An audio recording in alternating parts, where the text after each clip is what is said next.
Ahí está. Muy bien.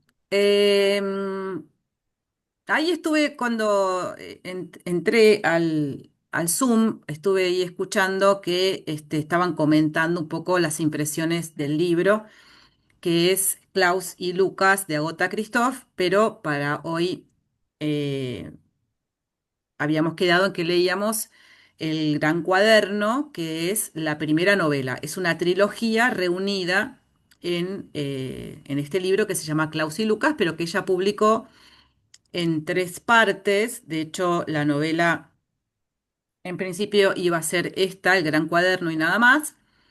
Eh, pero bueno, después los personajes parecían dar de sí todavía más. Hizo la segunda parte 2 años después y unos años después publicó la parte final, que es La Última Mentira. Eh, Así que vamos a empezar un poquito por ahí, antes que les cuente un poco quién es Agota Christoph y que charlemos un poco del libro. Muy breve, porque somos, aunque somos menos de los que solemos ser, somos un montonazo. Así que muy chiquitito, muy breve, una oración, dos, no más. Eh, Vayan contándome qué les pareció, qué impresión les dio. Ya hemos leído unas cuantas autoras, entonces eso nos da también un marco, ¿no? Un, eh, un modo de pensar, ¿no? Un libro en relación a otro libro o en relación a otros autores u otras autoras que hemos leído. Así que vayan levantando la manito quienes quieran hablar y si no, también yo les voy preguntando, quienes hayan podido leer el libro, por supuesto que no es obligatorio. Mm. Acá Esther dice, me costó leerla porque sentí que era muy de robot. Muy bien, es una linda No soy apreciación. yo, no soy yo. Sí, sí, veo, viene con su apellido. Silvia, ¿vos qué querés decir? A ver, ¿dónde está?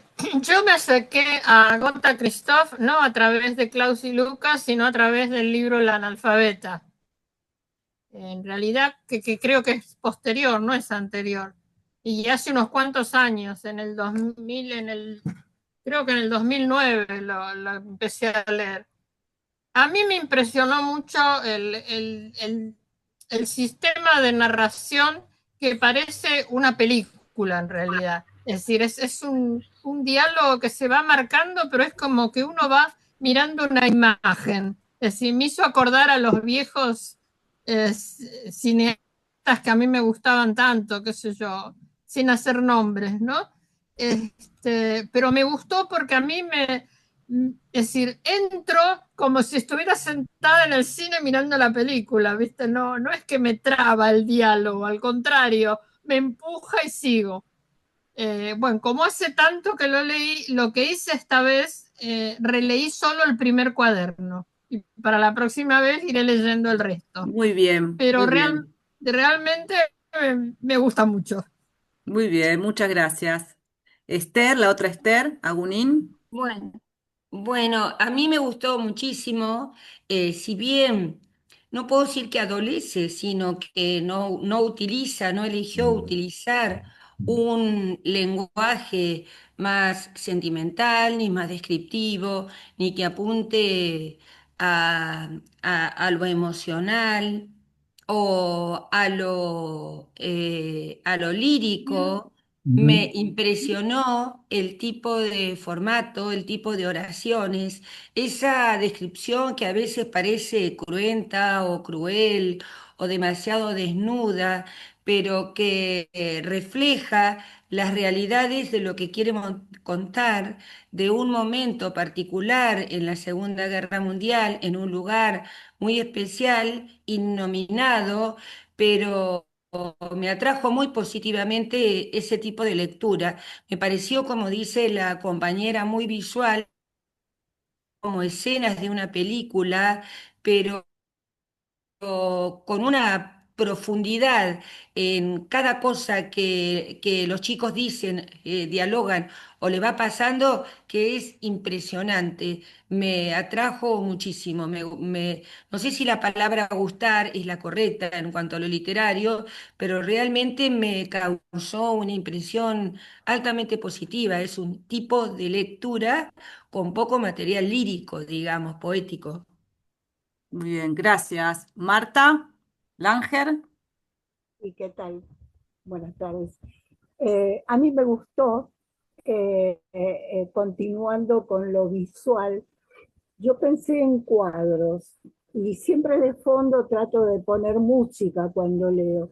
Y me acordé de cuadros de una exposición, un poco como que cada página, porque en realidad creo que esos capitulitos, no sé qué son desde el punto de vista del armado literario, este, era como que, a diferencia de otros textos que vinimos leyendo, este era como transitar en una carretera tranquila, ¿no? Sin inconvenientes. Hasta que recapacité y empecé a pensar un poco más profundamente y no tanto en el contenido, no en el contenido, en lo que venía después, porque era como que me invitaba a comerlo rápidamente. Entonces, le encontré como que hay muchos momentos donde se plantea profundos pensamientos que exceden el contenido. ¿Estás, Raquel?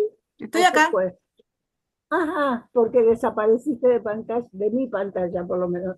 Bien, un poco eso es lo que sentí, me gustó, lo leí, así que esperé para no avanzar en el segundo hasta tanto pueda escuchar las versiones del grupo y mis compañeros.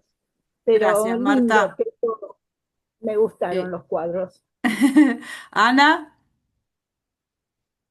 Hola, hola a todas y a todos. A mí me pareció muy crudo, en realidad. Primero me sorprendió el relato en primera persona y en plural, ¿verdad? En primera persona, en plural y en presente. Es así. es Bueno, así. entonces es unas oraciones cortísimas, así como tiro, como golpe, y golpes fuertes, porque es como cachorros de humano el relato. Es como un aprendizaje que no hemos tenido normalmente. Hubo adultos, varios adultos que te iban educando de una forma. Esto no, es un aprendizaje de ni siquiera es ensayo y error. Es como mandarse a hacer algo para aprenderlo, para hacerlo en repetición y así introyectarlo. Me pareció muy crudo y sobre todo porque refiere a chicos. ¿Te das Así es. cuenta? Eso pega. Sí, eso, Gracias, nada Ana. más. Susana.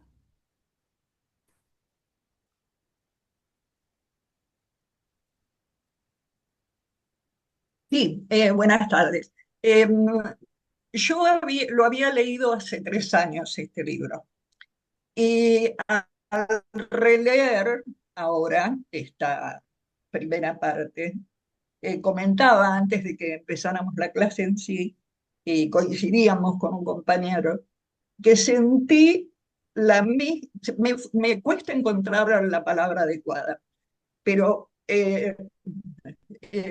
Jorge Bernstein usó incomodidad, tal vez sirva, que cuando lo leí por primera vez, a medida que iba releyendo, iba recordando y a su vez sintiendo exactamente lo mismo. Eh, Hablaron de qué les parece cada capítulo, llamaría yo, como cuadros, dijeron, creo que en algunos casos también parecen como composiciones escolares, ¿no? Esta forma es decir, otra compañera señalaba lo que le llamó la atención la primera persona del plural. Bueno, la primera persona del plural, porque digamos, por un lado, incluye a ambos chicos, ¿no es cierto? Y bueno, es también una forma de incluirnos a todos. Esa, eh, esa forma descarnada de redactar, ¿no es cierto? Con oraciones breves, como bien dijeron, hay pocas descripciones, muy poca expresión de emociones y demás. Claro, resulta, me parece que como lectores nos provoca algo que no es exactamente agradable, pero a su vez creo que está totalmente acorde con la realidad que se está, a la realidad que se está refiriendo. Se está hablando nada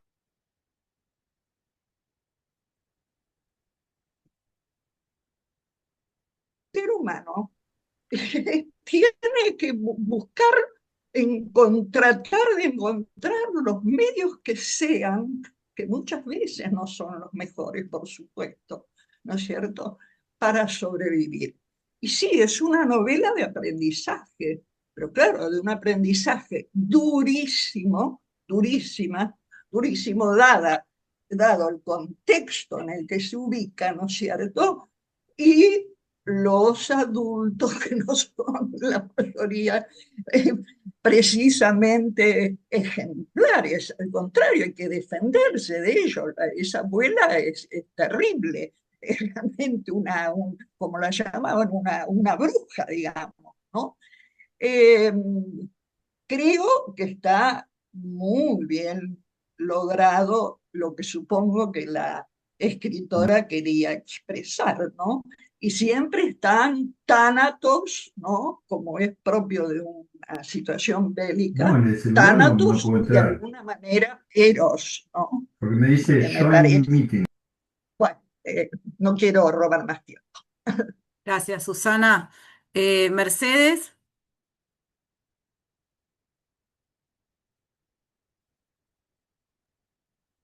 Ahí voy. Me saco la cámara para tener mejor conexión. Bueno, mi experiencia es un poco más rara porque yo no lo pude leer, lo escuché en un audiolibro anoche, no todo, pero bastante. Y lo que me provocó fue como el lenguaje limitado de estos niños, porque me pareció como que no importaba quién hablaba, ellos no conocen otras palabras. Entonces nos están contando algo terrible como es la guerra y todo lo cruel y todo lo terrible. Ellos eh, no sé cómo decirlo, somos nosotros los que vemos la crueldad, los que vemos la injusticia, los que vemos el peligro. Y eso nos pone en un lugar de reponer todo el tiempo lo que estos chicos no les pueden poner más que esas palabras descriptivas de lo que les pasa, de lo que les Exacto, y hacen para configurar. sobrevivir. Y a veces pensé en un momento que parecían como salvajes, y no sé si salvajes como animales que no saben qué hacen, porque eso de pegarse para no sentir el dolor, y pensé en la condición humana. Un animal no haría eso. En cambio, el ser humano sí, la fragilidad del ser humano cuando no tiene una contención. A mí la verdad que hasta ahora me parece extraordinaria y no veo la hora de poder leerlo efectivamente. A veces tengo algunos problemitas en la vista y prefiero escuchar. Este, pero la verdad que hasta ahora me pareció extraordinario. Muchas gracias. gracias, Mercedes. Isabel, Sí, buenas tardes.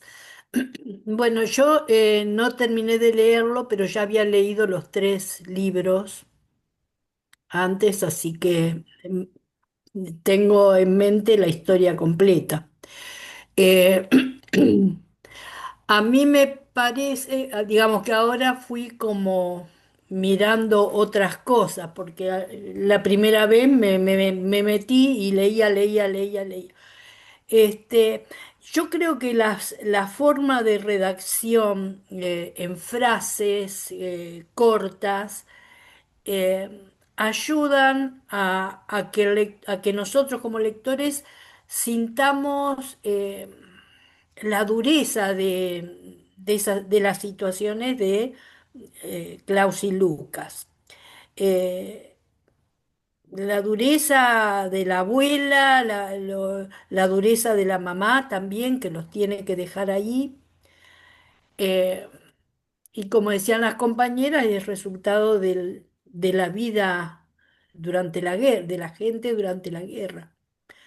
Este, bueno, a mí sigue gustándome el Gran Cuaderno.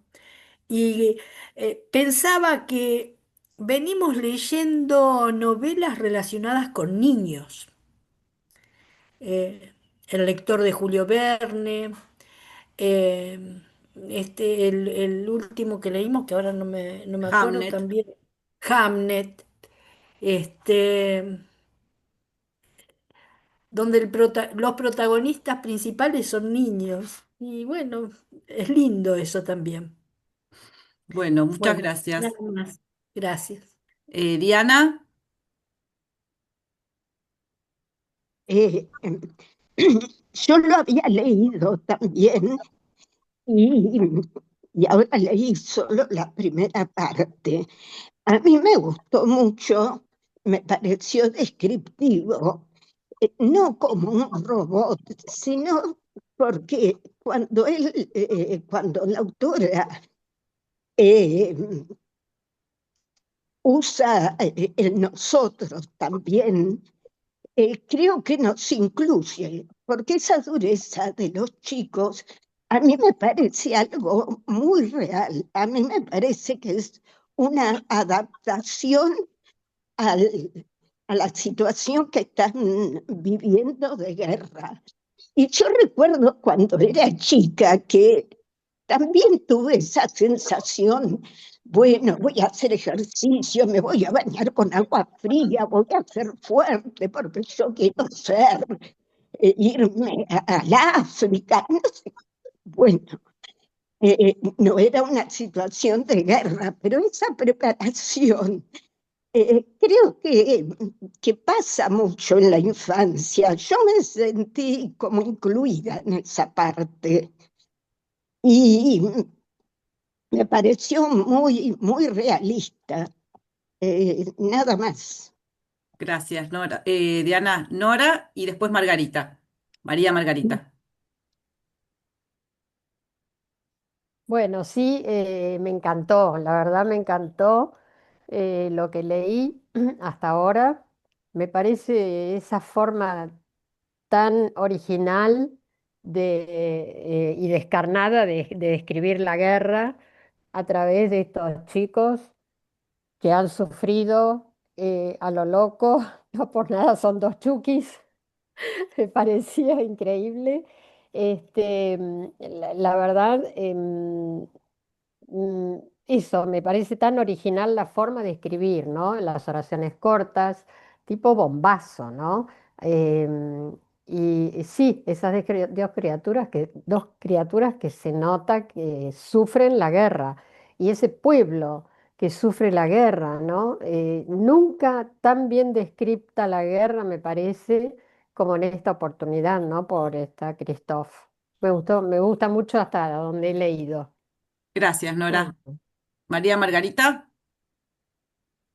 Sí, yo lo había leído también, como la mayoría, lo leí en un taller, esta primera parte, y me parece el trabajo de la escritora, cómo pone, cómo usa la guerra, me parece, ¿no? Es mi criterio. Usa la guerra como un recurso para poner en cuestión la moral en todas sus formas. Cada capítulo me parece que trata y es un ajustar la cosa para criticar la moral eh, que se estila, desde la madre que deja a los chicos hasta la cara de liebre con las ayudas que hacen, todo es una crítica a la moral existente, me parece. Eso. Bueno, es una linda hipótesis. Bueno, Creo que estamos, ¿no? ¿O tengo a alguien más que había levantado la mano y no le di la palabra? Ah, María Esther. Ah, sí, gracias. Bueno, un poco creo que lo dijo la compañera anterior, lo que sentí cuando leí el Gran Cuaderno. Primero me llamó la atención el estilo, distinto a todo como de la manera en que venimos leyendo, ¿no es cierto? Un estilo muy como puntiagudo, como que ahí te la doy, pum, pum, pum, ¿no? Sentía esto. Siento como que ellos lo que ponían era una declaración de principios para poder sobrevivir lo terrible de una guerra. Y también sentí que era una mirada de la guerra distinta. O sea, siempre estamos acostumbrados a, bueno, por un lado las batallas, lo que pasa entre los grupos que están en guerra. Eh, Vimos también con grandes lo que pasaba entre la población, pero acá son ellos, son los chicos, desde los chicos. Por eso me parece que también lo sentí como mucho más fuerte y sentí que era contado desde una mirada distinta, que me pareció muy enriquecedora, por el otro lado muy dura, muy terrible, porque a cada paso que iba pasando, pero cómo ellos se iban posesionando y se iban entre ambos dando la fuerza para poder llevar adelante y vivir.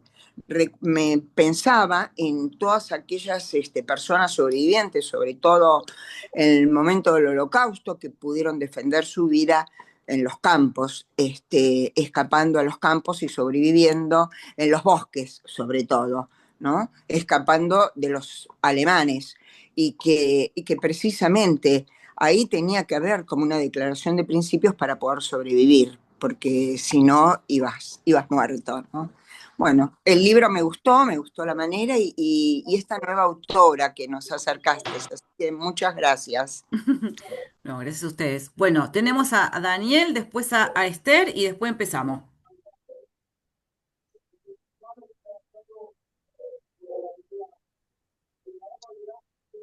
Daniel, si estás hablando, estás muteado.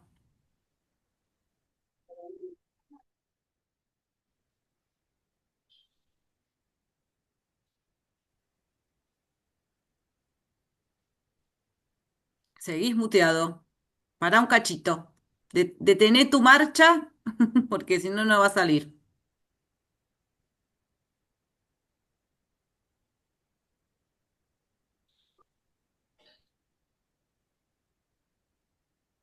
A ver si te puedo desmutear yo.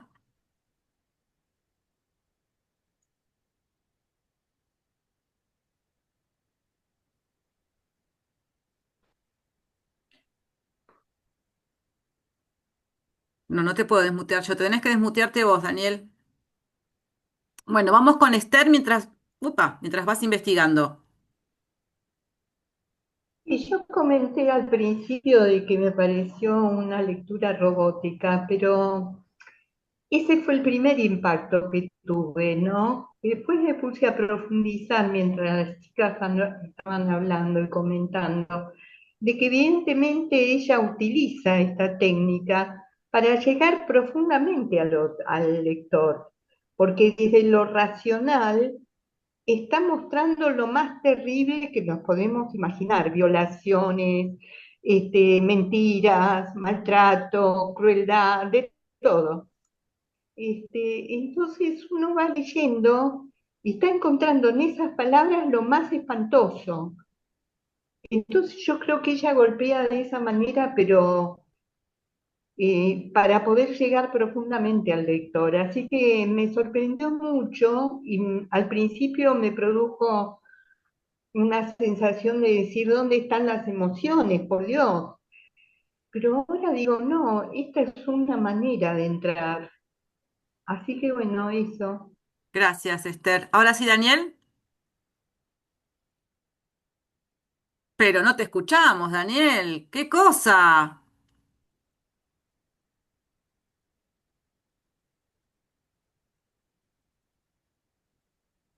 No hay caso. Bueno, antes de irnos, vamos a ver si te podemos conectar. Norma, ahora sí, la última.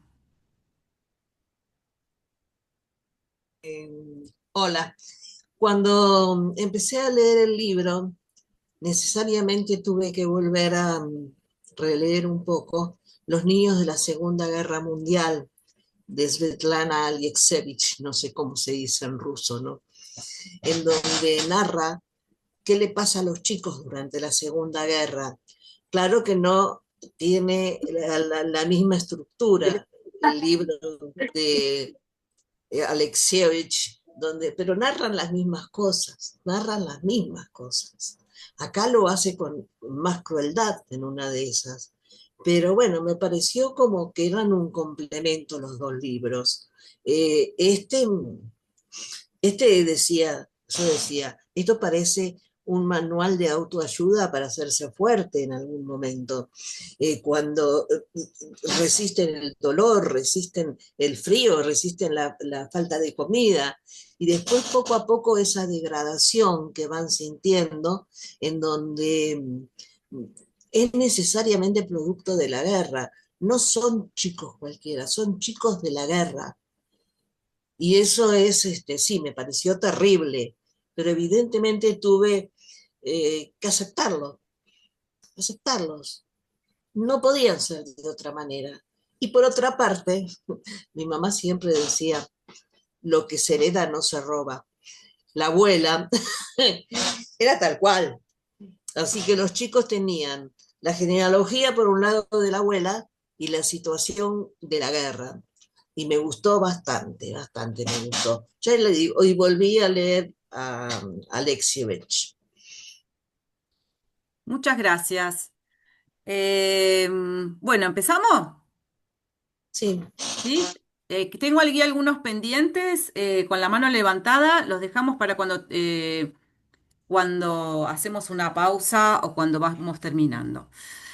Bueno, para quienes llegaron un poquito más tarde o hace rato que no vienen, estamos leyendo este libro que se llama Klaus y Lucas de Agatha Christoph, que contiene tres novelas y empezamos por la primera, que es El Gran Cuaderno. Em, Muy brevemente, vamos a pensar un poco en la autora, porque las condiciones de producción de este libro y de toda la obra de Agatha Christoph, que entre paréntesis es una obra muy breve, tiene muy poquita obra en relación a otros escritores, en relación a, qué sé yo, a Rulfo tiene más obra, pero en relación a otros tiene poquita obra. Em, y ahora les voy a contar un poco cuáles son las razones de ella o que ella esgrimió para haber escrito tan poquito. Bueno, esta escritora es una escritora húngara que nació en 1935, hija de un maestro que su mamá, cuando ella y su hermano se portaban mal o hacía el lío a la escuela, los mandaba con su papá, que estaba en una habitación de al lado, dando clase como educador rural, digamos, ¿no? A todos los chicos juntos, todos al mismo tiempo, para que el padre los castigara. Y el padre los castigaba poniéndolos en un rincón a leer, ¿no? Entonces ella dice que ahí adquirió la enfermedad de la lectura, ¿no? Que el hermano y el padre le decían que que leía de más, leía demasiado. Bueno, en el 56 hay en Hungría una revuelta contra contra la invasión rusa, contra la Unión Soviética, contra pertenecer a la Unión Soviética. Bueno, no, yo por lo menos no lo tengo tan claro. pero que se sofoca bastante rápidamente con justamente la intervención del ejército ruso en Hungría. Entonces, los que habían participado más activamente de esa revuelta eh, se exilian o tratan de exiliarse. Y Agota estaba casada con un señor mucho mayor que ella tenía 21 años y él era su profesor de historia. Tenía una bebita de 4 meses, se va con su marido, que es quien había participado de esa revuelta, ella no, pero bueno, el marido sí. Se va caminando primero a Austria y después a Suiza, ¿no?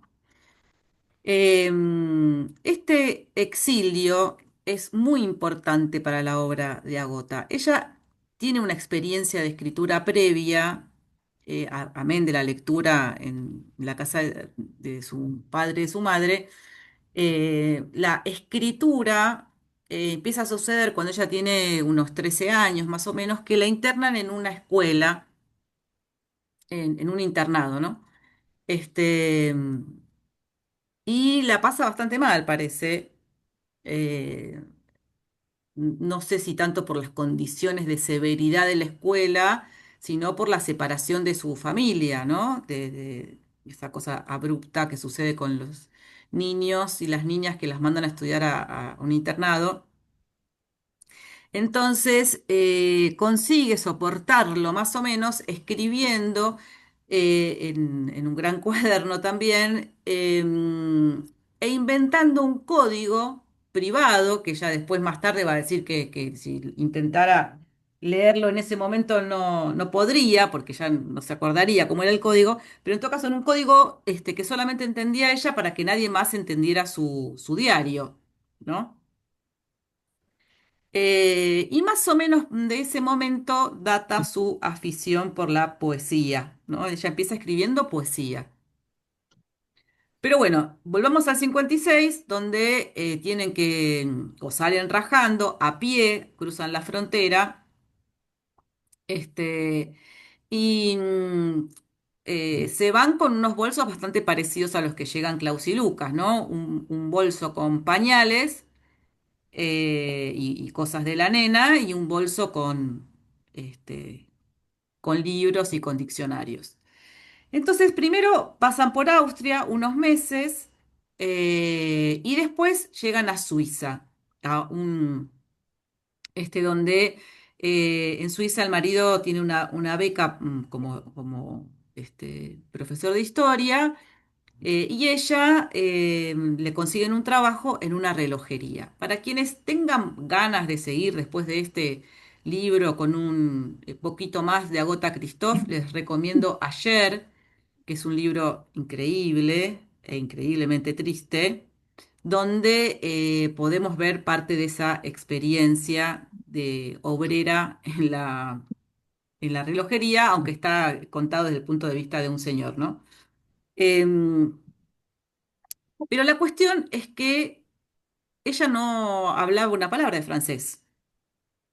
Hablaba húngaro, por supuesto, hablaba ruso, pero francés nada. Entonces, era una persona muda, porque primero en la fábrica tenían, no sé si prohibido, pero muy restringida la posibilidad de hablar. Se hablaba solamente en el baño. Y las compañeras de trabajo le enseñaban francés señalándole partes del cuerpo, ¿no? El pelo, la nariz, el brazo, ¿no? Y se iba aprendiendo palabritas en francés.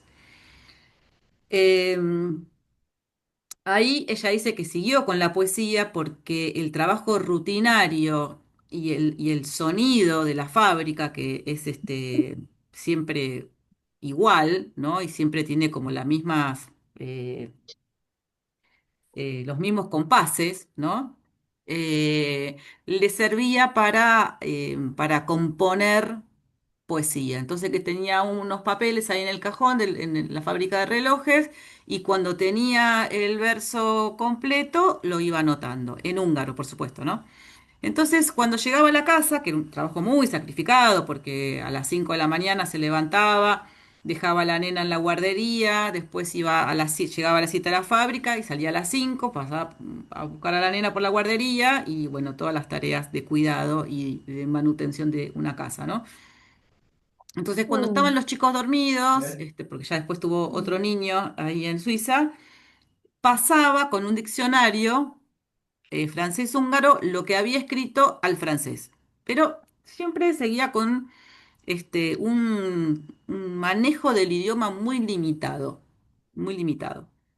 Quienes hayan tenido la experiencia de hablar en otro idioma, en otro país y en otro idioma, con los rudimentos que uno sabe del idioma, una de las cosas que van sucediendo cuando uno intenta comunicarse es que no tiene vocabulario para irse por las ramas. Entonces va al punto y a la necesidad. O sea, hablar por hablar no tiene con qué, ¿no? Uno no tiene herramientas para decir de sus sentimientos o para decir, o en todo caso puede decir, no sé, bien, mal, enfermo, qué sé yo, ¿no? Ese tipo este, de cosas y no mucho más, pero no hay ni sutilezas ni digresiones, porque no tenemos la herramienta, o sea, la herramienta no nos da esa posibilidad. Entonces, durante mucho tiempo, Agota Christoph tuvo un manejo del francés así, muy, muy limitado. Y eso nos permite pensar en otros escritores que hemos visto acá y otros que no, que escriben en otro idioma, ¿sí? Que habitan la lengua en la que escriben como visitantes, como extranjeros. Entonces, por ejemplo, ay, ¿cómo estoy con la memoria? Ayúdenme. El horror, ¿cómo se llama? Por Dios. Eh, Conrad, por Sí, a ejemplo. mí se me ocurrió Gracias, Conrad también. gracias, Conrad, gracias. Conrad, como su protagonista, eh, había viajado mucho en- en barco, era viajante, marino mercante. Entonces, el inglés que él hablaba era un inglés primero de gente de barco, ¿no? De marineros, y además hablado por personas en general, en los barcos van personas de distintas nacionalidades, ¿no? Entonces un inglés muy rudimentario y muy utilitario. Entonces, cuando escribe, toma la decisión de escribir en inglés, un inglés así agarrado con hilo dental, que le permite hacer un esfuerzo de conciencia muy grande por la lengua. ¿Sí? Uno cuando escribe en su propia lengua, bueno, hasta corre el riesgo de escribir como habla, ¿no? Porque está muy naturalizada la lengua. Pero cuando uno tiene que escribir en otro idioma, no puede escribir como habla, porque uno no habla en ese otro idioma y tampoco piensa en ese otro idioma. Tiene que hacer un esfuerzo de traducción. En ese esfuerzo de traducción hay una conciencia como una lucidez sobre la lengua muy, muy, muy grande, ¿no? Otro autor del que hemos hablado in extensum acá es Kafka, ¿sí? Que Kafka es checo, habla en su casa, habla yiddish, ¿sí? Son los dos idiomas que maneja, el yiddish este, y el checo, pero como su papá y su mamá tenían negocio, Beckett, por supuesto, Beckett que también, ahora vamos a hablar de Beckett, como su papá y su mamá tenían negocio, bueno, vieron que como el saber popular se ríe de los supermercados de los chinos, y si los chinos no pueden hablar una palabra de castellano, no pueden vender nada. Entonces, algo tienen que hablar de castellano como pueden, que es un idioma que no tiene un culo que ver con el chino, pero bueno, digamos, se utiliza toda la energía vital que se tiene para poder hablar el castellano. Bueno, su papá y su mamá tenían la mercería, entonces también necesariamente tenía que hablar alemán, porque en ese momento Checoslovaquia era parte del imperio austrohúngaro. Entonces, digamos, la burocracia era en alemán, era el idioma de los papeles, era alemán. El idioma de los papeles, el idioma de las cuentas, el idioma necesario para estar en regla.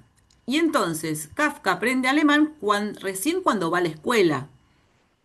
¿Sí? Porque va a una escuela eh, donde se estudia en alemán, pero no es que los chicos hablan en el recreo en alemán, ¿sí? Se estudia en alemán, como los pibes que van acá a una escuela, qué sé yo, bilingüe, medio concheta, donde, bueno, van empezando a manejar lo que necesitan para conversar, ¿no es cierto? Pero el idioma alemán que aprenden en una escuela es perdón, un alemán catedrático, ¿sí?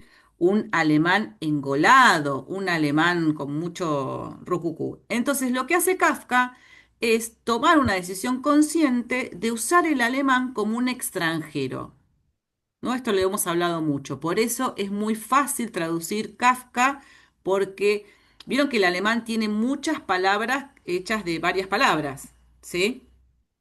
Bueno, o sea, todo el tiempo inventan, hay muchos neologismos porque se arman palabras con dos o más palabras.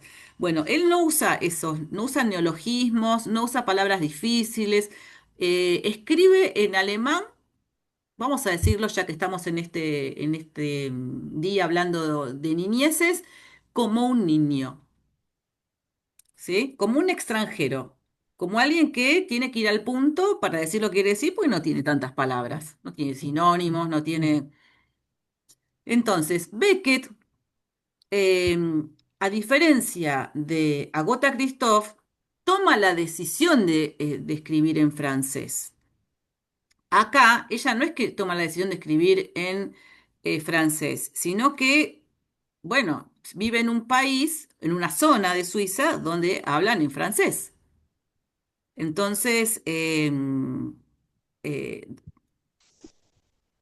hablan en francés y ella llega ahí sin hablar una sola palabra, distinta de su marido, que era mucho más grande que ella, y que era profesor de historia y no sé qué, que alguna cosita podía decir. Ella cero, cero. Y lo único que hacía era ir a la fábrica y estar en su casa. Y en la fábrica tenía poquísimas posibilidades de hablar, porque solamente podían hablar en el baño o a la salida entre la fábrica y el transporte, ¿no? O sea, era muy, muy poquito.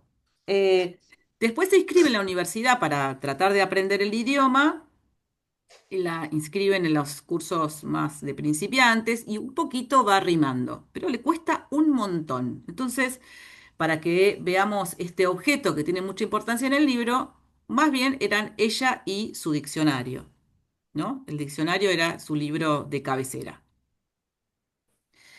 Em, Ahora, de esta necesidad y de esta posibilidad, de esta condición de posibilidad, de estas condiciones de producción que son muy restringidas, ella va a hablar de este exilio. Hay algunos compañeros, algunos que también estaban en esta revuelta, que se quedaron en Hungría y pasaron 2 años de cárcel, ¿no?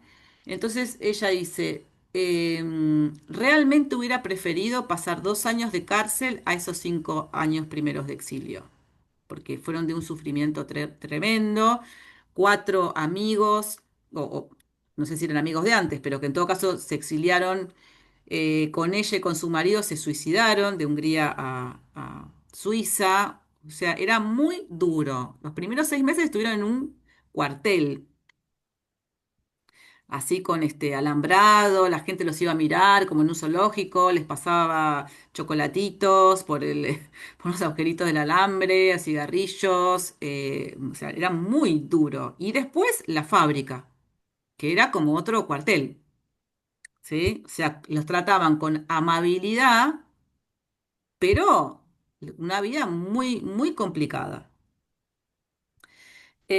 Con la experiencia previa del internado, ¿no? De haber estudiado la secundaria en el internado, donde también la pasó pésimo. Entonces, en estas condiciones, ella empieza con la poesía,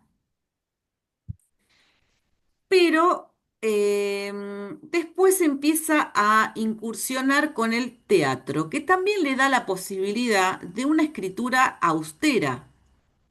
Porque el teatro, si bien hay obras de, qué sé yo, tenemos Shakespeare también, ya que hablamos de Hamlet la vez pasada, eh, pero el teatro más moderno no, por lo general, o por lo menos el teatro realista, es un teatro que repone el habla, que repone el modo de hablar de los personajes que tiene en escena. Y las didascalias son las partes de una obra de teatro donde dice lo que está pasando o lo que debería pasar en esa escena, o quiénes nos muestra acciones que deberían hacer los personajes, ¿no?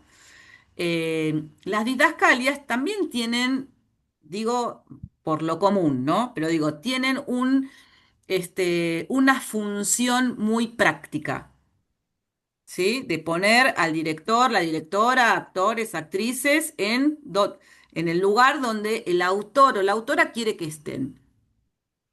Entonces, esas obras de teatro que hizo unas cuantas, en principio se empiezan a representar en unos bares, ¿no?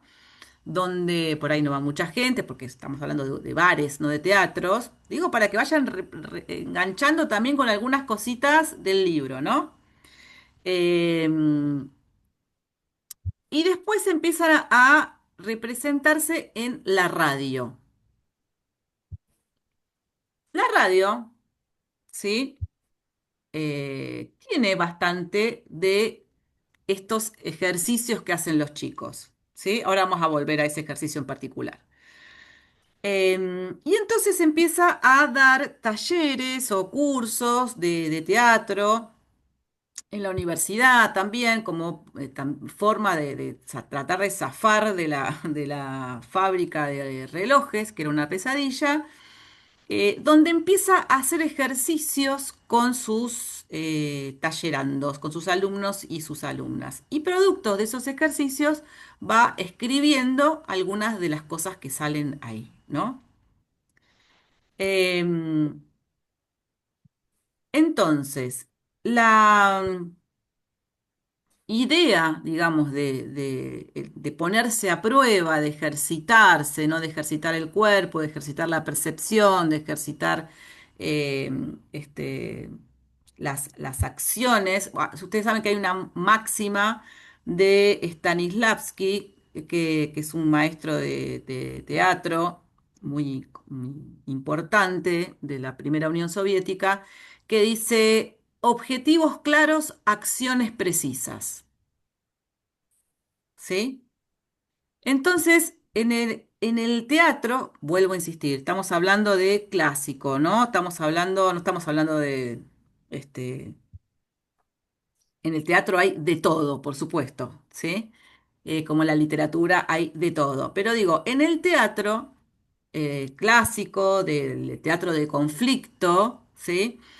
Lo que se le plantea a los actores y a las actrices es que piensen cuál es el objetivo, qué objetivo tienen en esa escena, qué querés conseguir. Bueno, ¿qué acciones son las que te llevan a la consecución de tu objetivo? No hay acciones que se pongan en escena que estén por fuera de ese objetivo.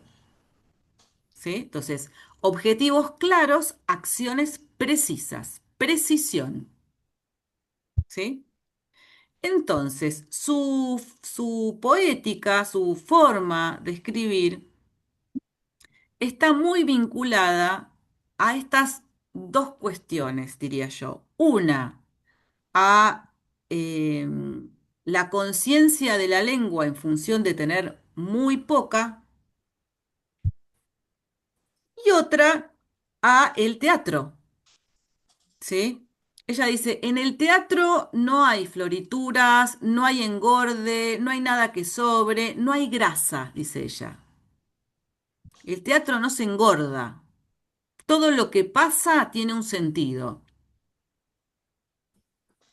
Tiene un sentido en la trama, tiene un sentido en el conflicto. Todo sirve para algo en el teatro, ¿sí? No hay relleno, no hay escenas de relleno. Bueno, la escritura de Agatha Christoph es así, no hay relleno, no hay grasa, no sobra nada, al punto, ¿sí? Pero por otro lado, acá hablaban de cuadros, hablaban de cine, y de hecho, aunque a ella no le gustó nada, la han comparado con Marguerite Duras. Marguerite Duras tiene una escritura que es muy cinematográfica y de hecho, bueno, ha sido directora de cine. Es decir, muy cinematográfica en el sentido de parecer justamente una didascalia, de parecer un guión, ¿no? Entra el sol por tal lugar, el hombre hace tal cosa, la mujer hace tal otra, ¿sí? Él se sienta, ella se para, él se va, ella mira hacia abajo. O sea, una literatura de gestos, ¿no? Ah, mira, a Hopper. Sí, totalmente. Dice Esther que hizo acordar a Hopper, que tiene un. Después vamos a buscar algunos cuadros y poner que es muy lindo. Em, pero hay cine y cine, ¿no es cierto? Hay distintos cines. Hay cines donde podemos ver, como vimos en el libro anterior, paisajes. Em, Hay cine donde vemos un plano detalle, como vimos también en el encuentro pasado. Este es un cine de la acción, de acciones, no de acción en el sentido de sábado de superacción, sino de acciones, ¿sí?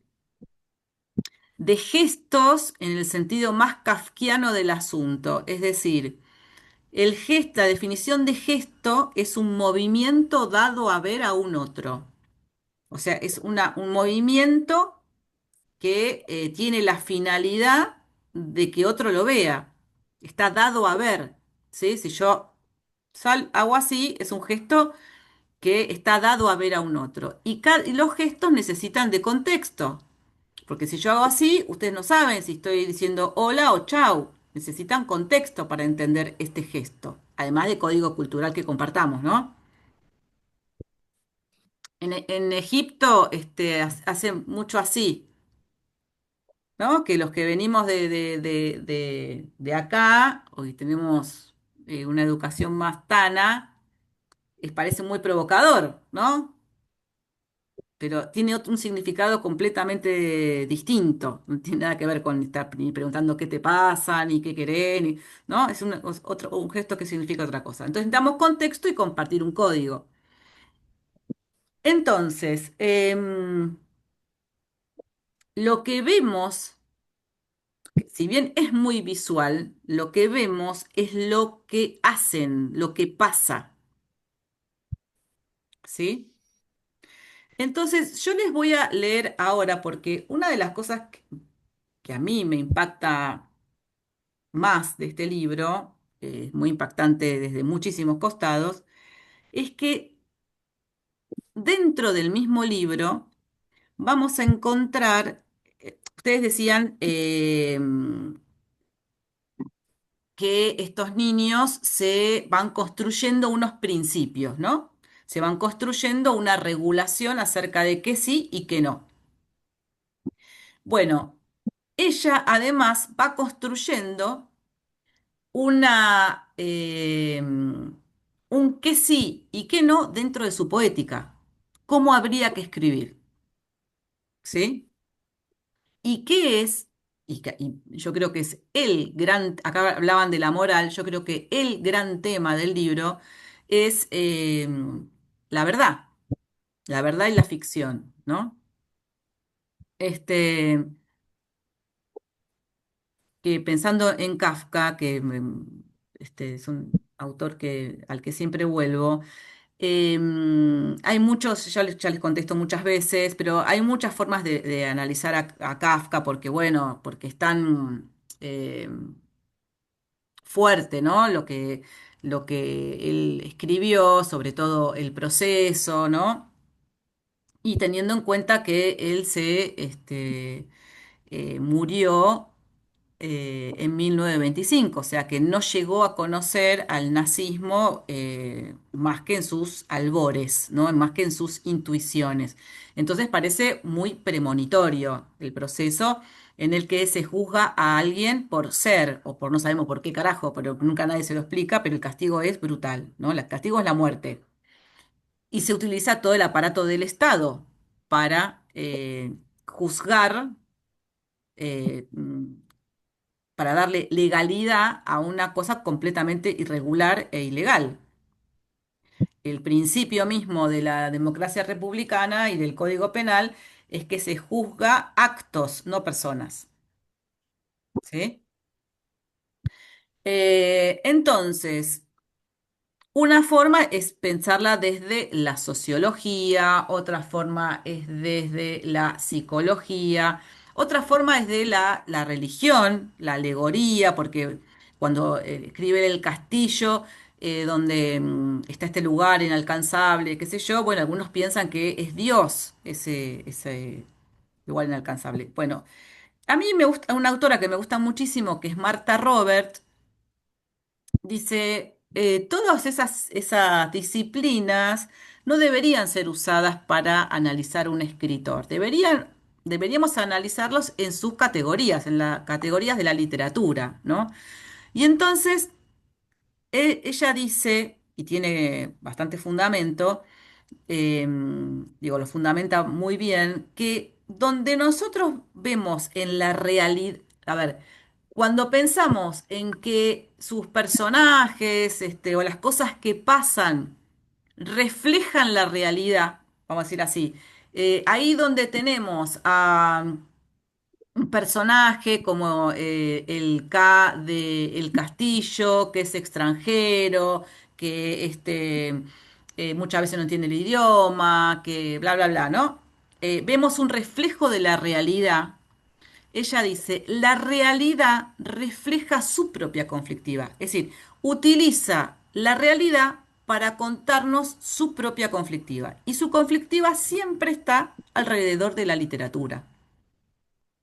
¿Sí? La conflictiva en Kafka es alrededor de la literatura.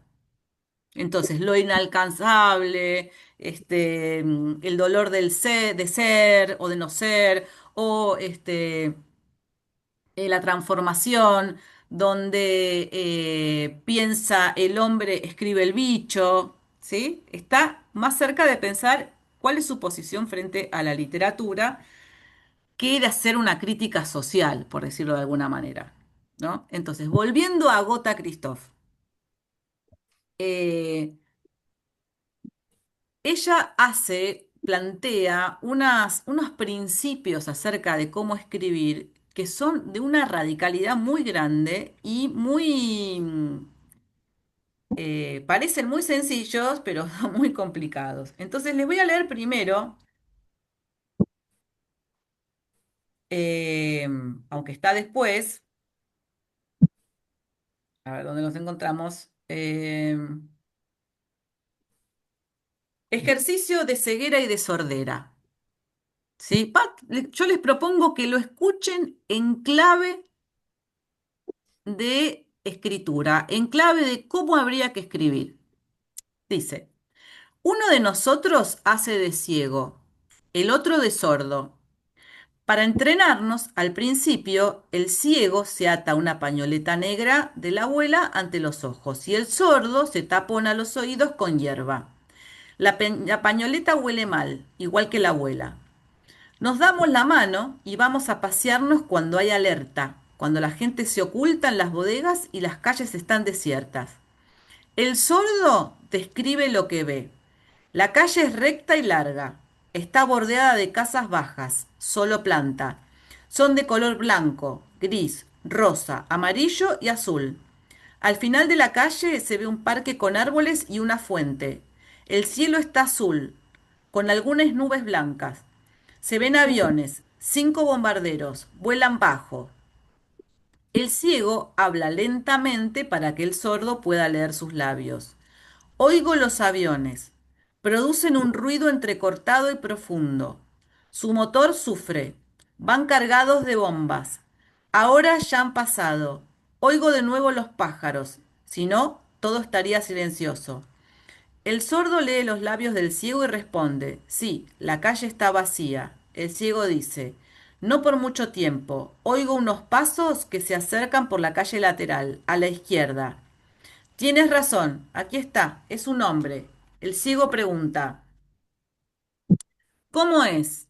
El sordo responde, como todos, pobre, viejo. Ya lo sé, reconozco el paso de los viejos, oigo también que va descalzo. Luego es pobre. Es calvo, lleva una guerrera antigua del ejército, lleva los pantalones demasiado cortos, lleva los pies sucios. ¿Y los ojos?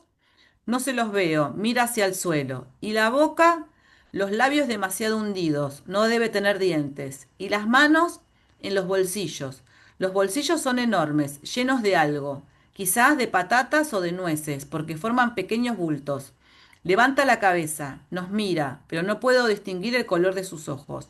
¿No veis nada más? Unas arrugas, profundas como cicatrices en su rostro. El ciego dice, oigo las sirenas, es el fin de la alerta, volvamos.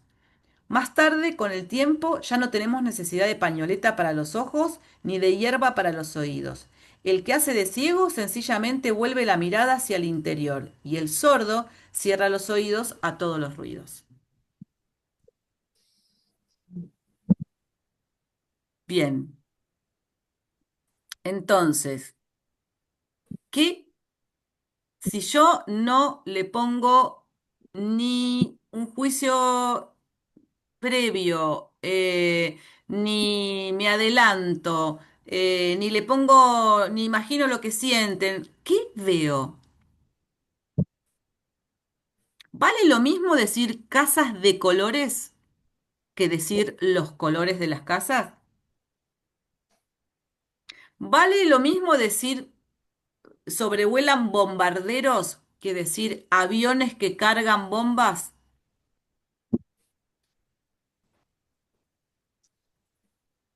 Los verbos están conjugados en un momento, son oraciones más sencillas. Son oraciones más sencillas, muy bien, pero que lo que hacen es describir los hechos. Por supuesto que no existen los hechos en sí, ¿sí? Porque hay alguien que mira esos hechos y para decir que son, que esos bultos pueden ser patatas o nueces, el que mira sabe qué es lo que una persona que va en pata puede tener en los bolsillos en ese contexto, ¿sí? No se le ocurre, qué sé yo, y que es un señor viejo, no piensa que tiene bolitas para jugar a la bolita, que tiene canicas en los bolsillos, ¿sí? No piensa que son ciruelas porque está en el pueblo, no sé. Piensan que puede ser patatas o nueces, que es lo que eh, un pobre podría haber tomado. ¿Está? O dice esto, va descalzo, luego es pobre. O sea, el contexto acá nos dice un montón, porque estuvieran en la playa, capaz que va descalzo, luego se sacó los zapatos para que no se le llenen de arena las medias. ¿Sí? O sea, no existen los hechos en sí. Hay una persona que mira esos hechos, pero en todo caso hay una tarea consciente de que esos hechos no tengan condimentos, no tengan lo que decía, lo que dice ella en relación a su literatura este, anterior, cuando vivía en Hungría, que ella dice que escribía poemas, pero que ya no le gustan más porque son demasiada literatura, ¿no? Escribía con demasiada literatura. Dice, a lo mejor si hubiera seguido en Hungría y escribiendo en húngaro, dice, yo estoy segura que lo hubiera ido sacando, sacando, sacando, sacando, pero cuando vivía en Hungría, que era una nena de menos de 21 años, y escribía poemas, bueno, ella dice demasiada literatura, ¿no? Demasiado adorno, ¿sí? Y vamos ahora a un extracto, que es uno de los extractos más citados en nuestro pequeño mundo, ¿no es cierto? Porque no, no digo que lo citen en los diarios, pero nuestro pequeño mundo es uno de los extractos más citados porque acá está el centro de su poética, ¿sí? Es el capítulo que se llama Nuestros estudios y dice, para nuestros estudios contamos con el diccionario de nuestro padre y la Biblia que hemos encontrado aquí en casa de la abuela, en el desván. Damos lecciones de ortografía, de redacción, de lectura, de cálculo mental, de matemáticas y hacemos ejercicios de memoria. Usamos el diccionario para la ortografía, para obtener explicaciones y también para aprender palabras nuevas, sinónimos y antónimos. La Biblia nos sirve para la lectura en voz alta, los dictados y los ejercicios de memoria. Nos aprendemos de memoria, por tanto, páginas enteras de la Biblia. Así es como transcurre una lección de redacción. Estamos sentados en la mesa de la cocina con nuestras hojas cuadriculadas, nuestros lápices y el cuaderno grande. Estamos solos. Uno de nosotros lee. El título de la redacción es La llegada a la casa de la abuela. El otro dice, el título de la redacción es Nuestros trabajos. Nos ponemos a escribir. Tenemos 2 horas para tratar el tema y 2 hojas de papel a nuestra disposición. Al cabo de 2 horas nos intercambiamos las hojas y cada uno de nosotros corrige las faltas de ortografía del otro con ayuda del diccionario. Y en la parte baja de la página pone bien o mal. Si es mal, echamos la redacción al fuego y probamos a tratar el mismo tema en la lección siguiente. Si es bien, podemos copiar la redacción en el cuaderno grande. Para decidir si algo está bien o mal, tenemos una regla muy sencilla. La redacción debe ser verdadera. Debemos escribir lo que es, lo que vemos, lo que oímos, lo que hacemos. Por ejemplo, está prohibido escribir la abuela se parece a una bruja, pero sí está permitido escribir la gente llama a la abuela la bruja. Está prohibido escribir el pueblo es bonito, porque el pueblo puede ser bonito para nosotros y feo para otras personas.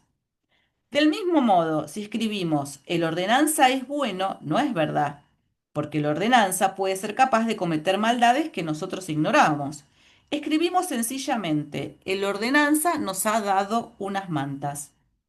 Escribiremos, comemos muchas nueces y no nos gustan las nueces, porque la palabra gustar no es una palabra segura, carece de precisión y de objetividad. Nos gustan las nueces y nos gusta nuestra madre, no puede querer decir lo mismo. La primera fórmula designa un gusto agradable en la boca y la segunda un sentimiento. Las palabras que definen los sentimientos son muy vagas.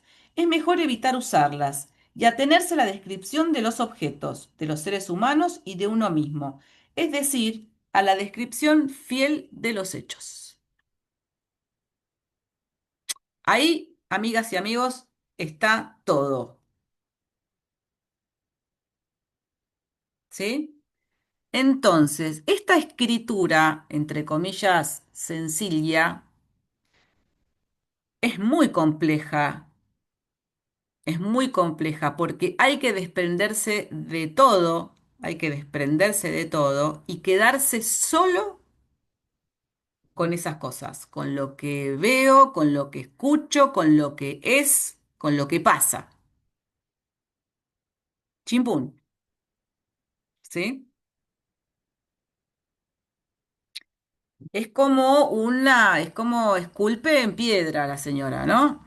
Esculpe en piedra y de una roca muy grandota deja un muñequito así chiquitito. Ahora, ahora le doy la palabra, ¿eh? A señora Ana. Ahora bien, en esta, en esta,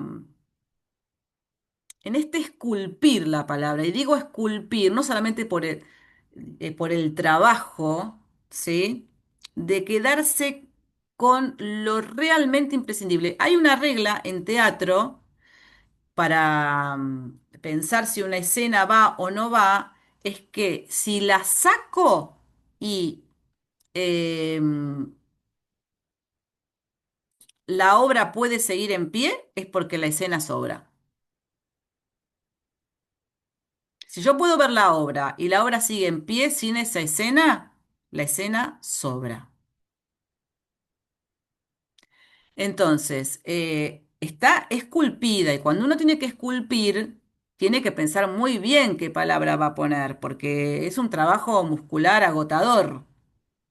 No, no puedes escribir un párrafo introductorio.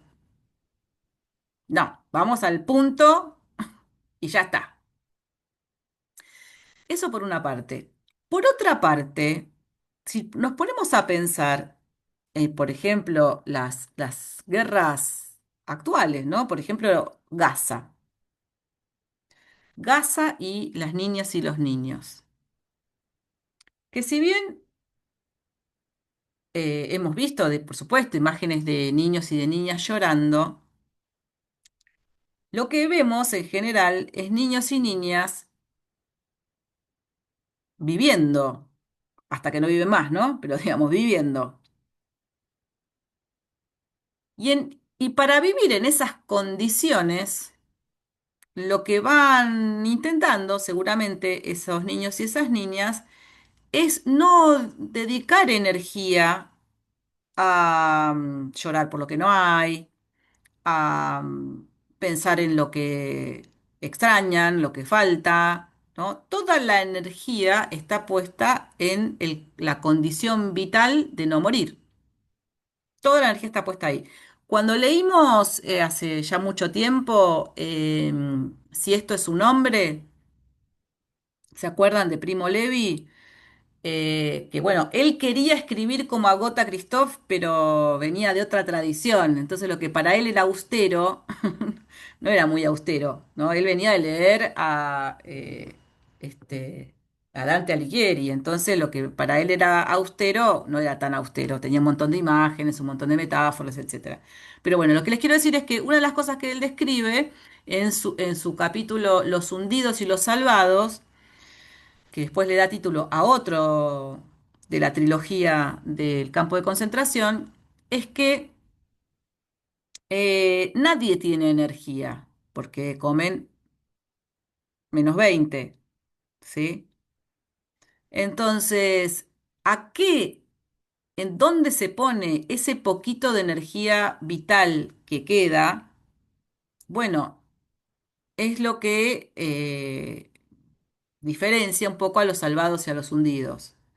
Sí, seguramente los hundidos necesitan mucha energía han necesitado previo a estar en el campo de concentración, mucha energía para sostener la cordura, ¿no? Había alguna fragilidad.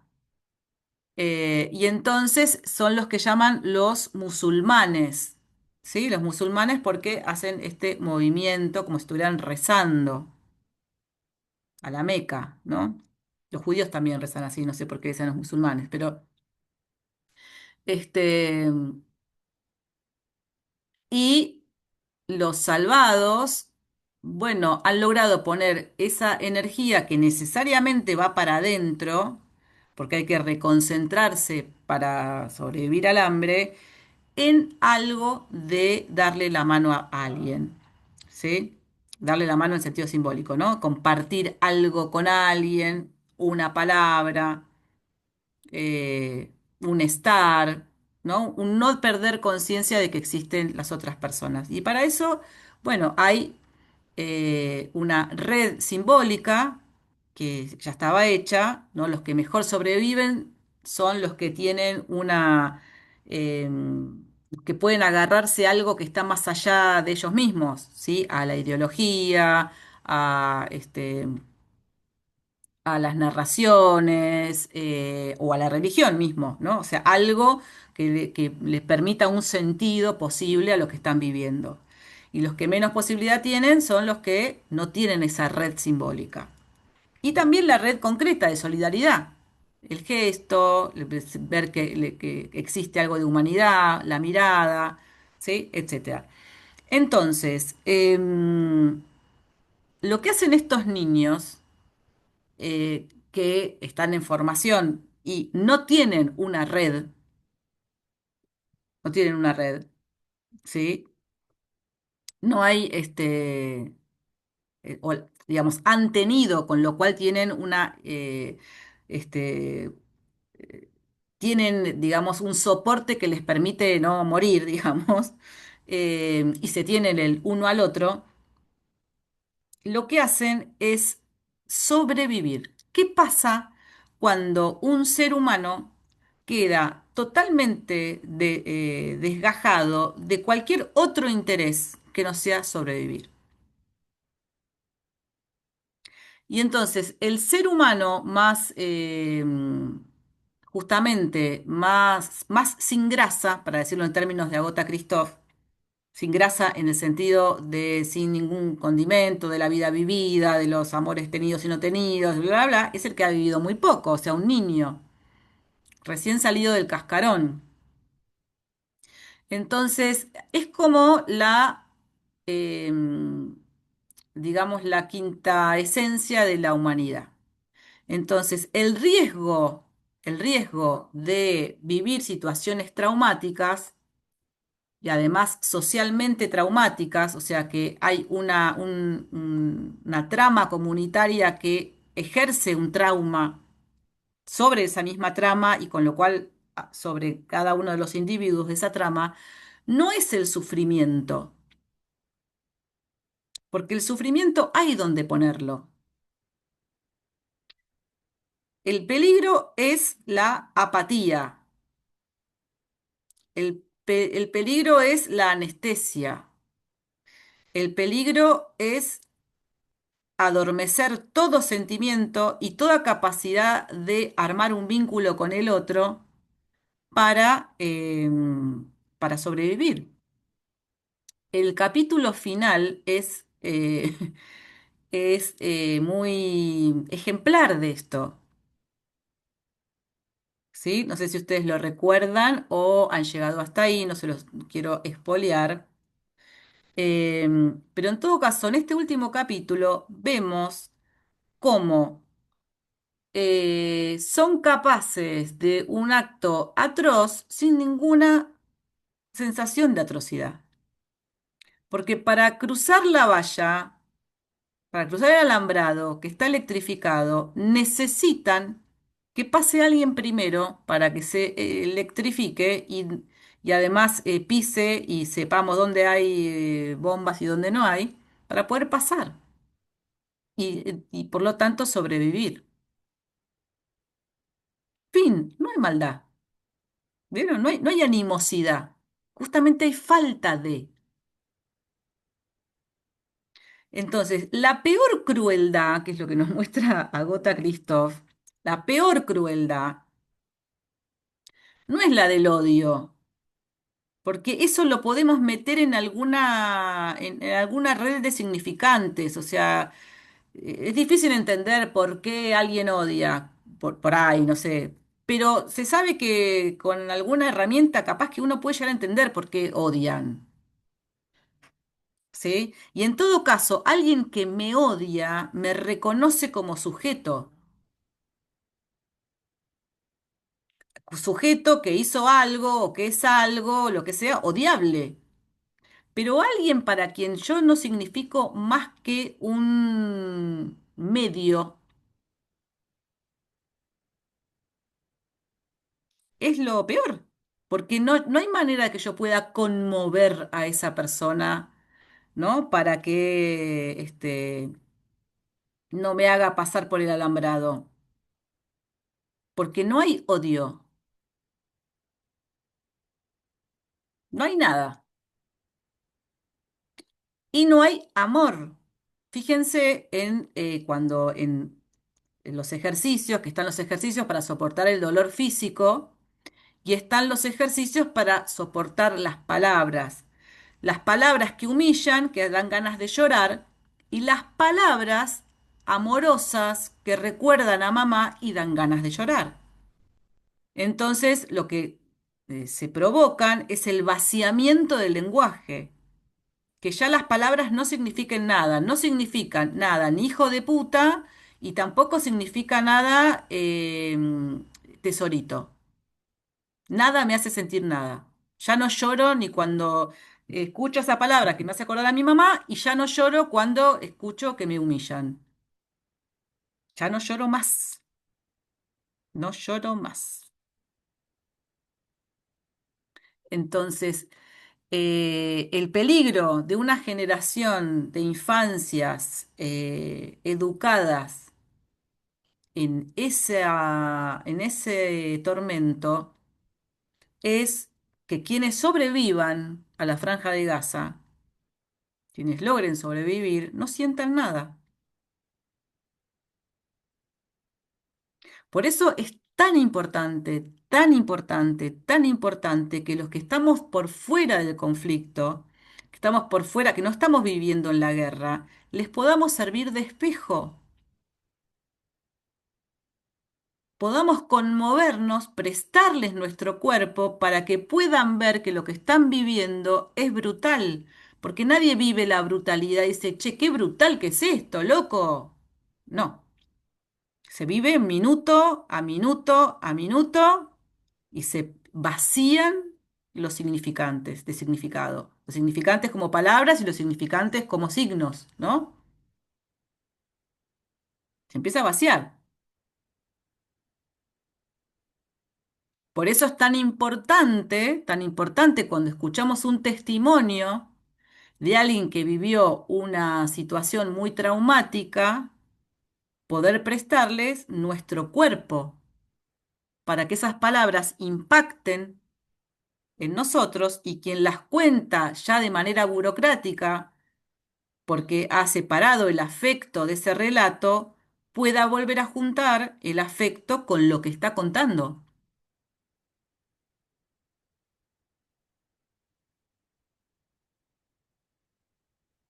Hay un psicoanalista muy famoso que cuenta que tiene una paciente, le llega una paciente que le cuenta que se ha muerto su hijo, ¿no? Y se lo cuenta así, de manera burocrática, en el sentido de sin eh, cargar las tintas, por decirlo de alguna manera, ¿no? Y entonces el psicoanalista dice, yo me puse a llorar, porque ese relato necesitaba del llanto. Y como ella no tenía más, yo le presté el mío. Entonces, además de toda la presión que podamos poner para que, no sé, si viene este ser del mal al país, el presidente de Israel, pueda sentirse malvenido y para, bueno, todo lo que la lucha hace, también lo que hacemos es un espejo donde esos niños se pueden mirar. Y cuando se miren, digo, uy, es terrible lo que estamos viviendo. O que se pueda mirar en el futuro y pueda decir, fue terrible lo que vivimos. En ese momento jugábamos a la pelota y decíamos, no vayas por ahí que hay bombas que pueden explotar y vamos a jugar a otro lado, la parte de la vida. Pero mirá lo que decíamos, ¿no? Entonces, la crueldad que una siente cuando lee este libro, ¿sí? Es la crueldad que ellos no sienten, no sienten. ¿Sí? Inclusive cuando matan a un animal, no lo matan porque quieren hacer un ejercicio de la crueldad, sino porque quieren dejar de ser débiles y como detestan matar un animal, entonces se someten a eso para hacerse fuertes. ¿Sí? Entonces, son las acciones necesarias Y quieren hacerse fuertes para poder sobrevivir, no quieren hacerse fuertes porque sí. Entonces tenemos, por una parte, eh, una, un arts poética. Vieron que el arts poética es como una unos principios, digamos, que hacen a una forma de escribir, en este caso, de pintar o lo que sea, ¿no? Unos principios que hacen a la estética de un autor o de una autora, ¿no? Entonces acá tenemos esta forma de escribir, que por ahí acá decían minimalista, pero yo no es minimalista en el sentido de que es muy sin grasa, como decíamos antes, pero es más todavía. Porque es más y menos que cinematográfica, más y menos que minimalista, ¿sí? Es de una precisión de cirujano de retina, no sé, ¿no? Una precisión muy, tener una mano que no tiemble en ningún momento. Pero por otro lado, esa forma, así como vimos en el libro anterior, que cuando la madre de Hamlet está en duelo, y toda la familia está en duelo, y las hermanas, inclusive los abuelos, etcétera, vemos que el libro, gráficamente, se convierte en pequeños fragmentitos, ¿no? Como si no aguantara mucho pasar por la palabra, ¿sí? Como si no soportara. Y mientras nos va contando que la madre de Hamlet casi no soporta nada, no soporta que se siga, no soporta que se pare, no soporta que le pregunten, no soporta que calle, no soporta nada porque no soporta la vida, ¿sí? Vemos gráficamente como el texto tampoco soporta, soporta un pequeño relámpago. Entonces, acá, en este texto que es tan quirúrgico y tan preciso, esa precisión nos muestra, em, vamos a decir así, es tan crudo, es tan crudo, eh, hay tan poca mediación, porque la mediación, el adjetivo, el adverbio, ¿sí? Son mediaciones, está el autor ahí presente, que dice cómo era esa persona, cómo estaban sucediendo las cosas, dónde, ¿sí? Hay una mediación, pero acá no hay mediación. No vemos a quien está escribiendo acá, no se ve la mano, vemos paf, paf, paf. Entonces, en esa forma tan cruda, vemos la crudeza de un ser humano y muchos seres humanos, un pueblo entero, sometidos a la guerra, en este caso, ¿no? Y como en la guerra, aún, como muy bien dice, ¿no? El que podemos decir que es bueno la ordenanza, nadie es bueno. Nadie es bueno acá, porque hace una cosa buena por ti, pero cuando pasan los judíos les muestra la comida y no se las da. ¿M? Y el ordenanza nos da mantas, pero capaz que cuando no lo estamos viendo, no sabemos lo que hace. Nadie es bueno en este estado de necesidad, aunque algunos no hacen ninguna acción buena y otros sí. Algunos dan una manta y otros te pasan de largo. Pero por ahí, así como a vos te dio una manta, al otro le dio una patada en el culo. ¿Sí? Como dice Primo Levi, volviendo a él, que tenía que es como el prototipo de la culpa del sobreviviente, que dice, yo no hice nada malo, ¿no? Pero si yo compartí mi mendrugo de pan con tal compañero, es porque no lo compartí con otro. Si yo quería que me tocara compartir la litera con un flaquito para que, bueno, gordito no había ninguno, ¿no? Pero en todo caso, que tuviera huesos más chiquitos para poder tener un lugar en la cama y de algún modo rechacé a los grandotes. Entonces, invité a uno, rechacé a otro. Compartí con uno, me negué a otro. Entonces, eh, no, cuando no hay con qué, ¿no? Cuando no hay casi lo que compartir, aunque se compartan miguitas, ¿no es cierto? Una amiguita para cada uno, las miguitas son finitas, en el sentido de que no son infinitas. Entonces, bueno, vamos a ver el encuentro que viene. Por eso yo les digo que este es un libro muy sobre la literatura y vamos a ver un poquito la vez que viene algo del extrañamiento, el extrañamiento en el sentido de Brecht, ¿sí? Eso que nos hace acordar que estamos, ¿se acuerdan Brecht? Que tenía un montón de herramientas para hacernos acordar que estábamos en una obra de teatro, que no nos alienáramos, que no nos metiéramos ahí tanto para olvidar y de pronto nos olvidáramos que estamos viendo una obra de teatro. Entonces nos recordaba todo el tiempo, ¿sí? Tenía luz de, o sea, Brecht tenía luz de sala, ¿se acuerdan? O sea, no había una luz especial, bueno, se cambiaban la escenografía en escena. Bueno, ya la vamos a ver bien en el encuentro que viene. Y vamos a ver cómo esta autora nos va a dar un par de tortazos más. Porque si esto nos pareció un tortazo, esto es un tortazo en un sentido, pero el tortazo que viene es este. Es un tortazo de otro orden. Es un tortazo de otro orden, pero que nos va a hacer tambalear. Bueno,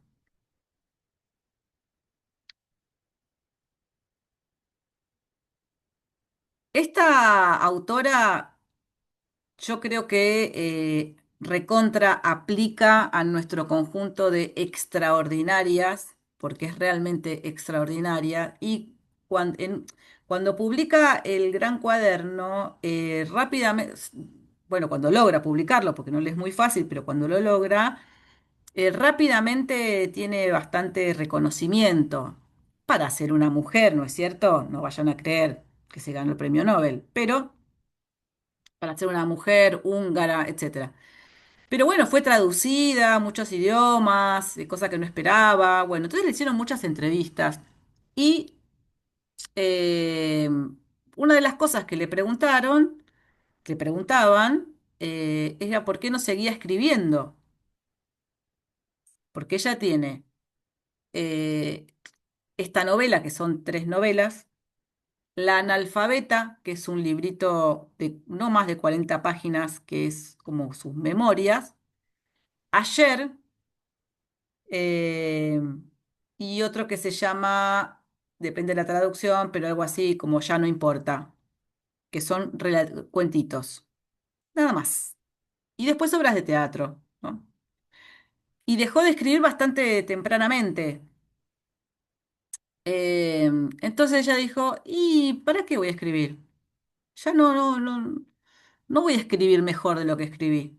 Así que no tiene ningún sentido. Entonces, ¿no? Ego cero, porque tenemos acá escritoras, escritores que cada 2 años mínimo te tiran un ejemplar por la cabeza, porque hay que estar, hay que estar. Si no, la gente se olvida de vos. Bueno, acá nuestra escritora extraordinaria le daba lo mismo y ha hecho una obra muy impresionante, muy breve, muy condensada y muy extraordinaria, muy extraordinaria. Así que les invito a meterse de cabeza en esta segunda parte que vamos a patinar sobre hielo y ni les digo en la tercera parte, pero acá vamos a empezar a patinar, ¿sí? Si bien es un libro muy duro el primero, vamos adquiriendo ciertas seguridades. Y casi que queremos a esos niños, o capaz que los queremos con todo, aunque son, como decían acá, Chucky, ¿no? Pero los entendemos, la abuela es una conchuda, la madre los dejó, ¿no? Vamos entendiendo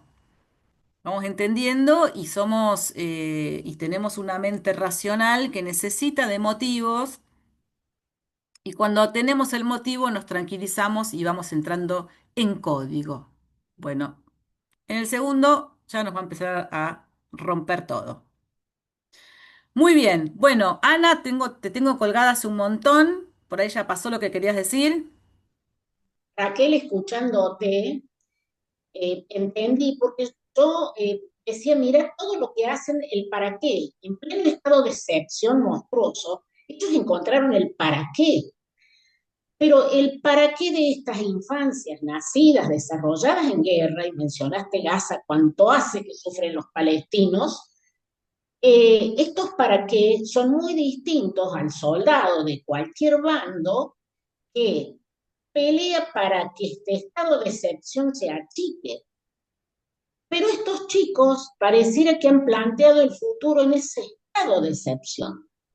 Es lo cruel, es lo cruelísimo, porque que dispara y mata, que es ese asesinato cruel, pero el para qué era para que se termine de alguna manera, o por lo menos para que mi bando deje de sufrir, ambos lados. Pero este para qué es ese estado de excepción.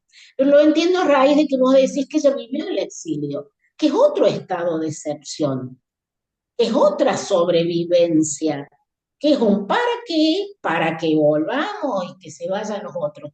Entonces, eso, cuando le das la vuelta al para qué, que vos lo has explicado, el para qué de sobrevivir, eso es lo que me planteaba yo.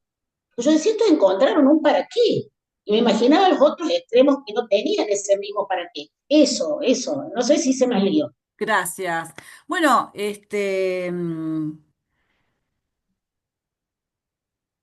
encontrar, encontrar solidaridad y encontrar compartir entre gente que tiene es importante, está buenísimo, ¿no? Pero está bueno valorar los gestos de solidaridad y de compartir cuando la gente no tiene. No solamente porque se comparte lo poquito que hay, sino porque hay que batallar con la certeza de lo que te estoy dando ahora me caga el día mañana, me caga el día mañana, ¿no? O sea, este, esa falta de valores, vieron que se estila mucho ahora la educación en valores, que es una cosa que, digo, siempre pienso en la educación la caja de valores, no sé. Em, y entonces somos, que está bien, digamos, ser duros o duras con los niños y las niñas que no quieren convidar, que no quieren, no digo que haya que permitir que los chicos no conviden, porque si hay un lugar donde eso puede aprenderse es en la escuela, pero digo, hay que convidar, ¿no? Cuando vos te llevas el sanguchito, eh, lo que no te estás comiendo se lo llevas a tus hermanos. Hay que convidar, ¿no? Es difícil la cosa, no es tan fácil. Bueno, les quiero terminar leyendo este pedacito que también, para pensar la guerra desde otro lugar, desde otro punto de vista, que dice, eh, un hombre dice, tú cierra el pico, las mujeres no han visto nada de la guerra. La mujer dice que no hemos visto nada, imbécil. Nosotras hacemos todo el trabajo, tenemos todas las preocupaciones, alimentar a los niños, cuidar a los heridos. Vosotros, una vez que acaba la guerra, sois todos unos héroes. Muertos, héroes. Supervivientes, héroes. Mutilados, héroes. Y por eso habéis inventado la guerra vosotros, los hombres. Es vuestra guerra. Vosotros la habéis querido. Hacedla pues, héroes de mierda. Todos se pusieron a hablar y a gritar. El viejo, cerca de nosotros, dijo, nadie ha querido esta guerra, nadie, nadie. Nosotros salimos de la bodega, decidimos volver a casa. La luna ilumina las calles y la carretera polvorienta que lleva a la... Perdón. La luna ilumina las calles y la carretera polvorienta que lleva a la casa de la abuela. Muy bien. Bueno, ¿Cómo estamos? Luis, bienvenido a casa.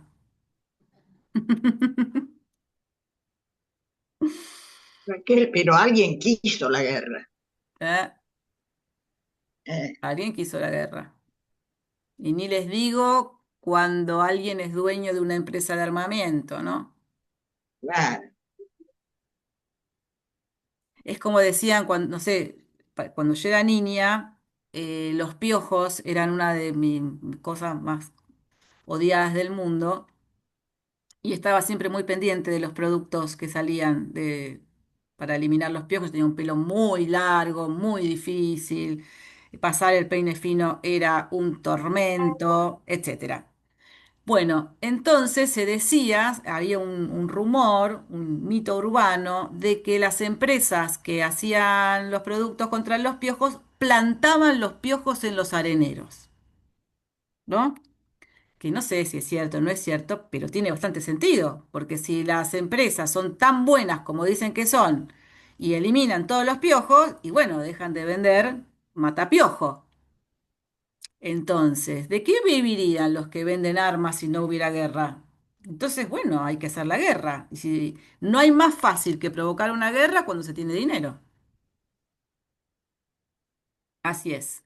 Bueno, María Beatriz, ¿vos querés decir algo antes de que nos vayamos? Sí, es algo que se me ocurría mientras vos ibas hablando. Yo digo, qué importante y qué oportuna que es esta obra, porque en realidad yo creo que nos marca un camino y es el camino de que hay que vivir y no hay que anestesiarse. Y en este momento nuestra sociedad está anestesiada y creo que muchos compartimos lo que voy a decir, no sabemos cómo despertar a esta gente que no es capaz de reaccionar.